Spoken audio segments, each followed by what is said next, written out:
મહત્વના સમાચાર ગોંડલથી આવી રહ્યા છે।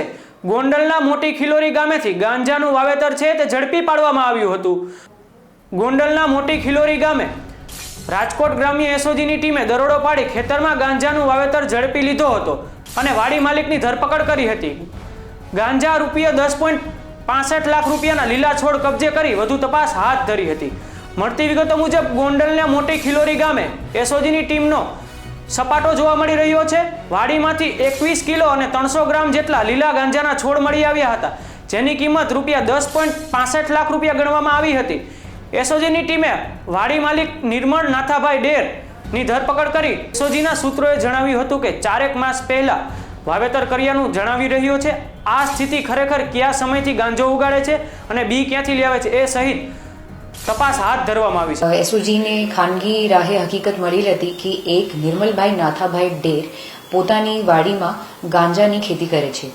આ આધારે એસઓજી દ્વારા ટીમ બનાવવામાં આવી અને આ નિર્મલભાઈ નાથાભાઈ ડેરની વાડીએ જે કે મોટી ખિલોરી ગામના સીમમાં આવેલ છે ત્યાં રેડ કરવામાં આવ્યો અને ત્યાં ગેરકાયદેસર રીતે વનસ્પતિજન્ય માદક પદાર્થ ગાંજાના છોડનું વાવેતર કરેલું હતું અને એના સાથે જ એ ભાઈને આરોપીને ઝડપીને કુલ વજન 21 કિલો 300 ગ્રામ ગાંજો જેની માર્કેટ વેલ્યુ ₹10,65,000 રૂપિયા હશે આ મુદ્દામાલ કબજે કરવામાં આવ્યો અને સાથે જ સુલતાનપુર પોલીસ સ્ટેશનમાં એનડીપીએસ એક્ટ મુજબ ગુનો રજીસ્ટર કરવામાં આવ્યો।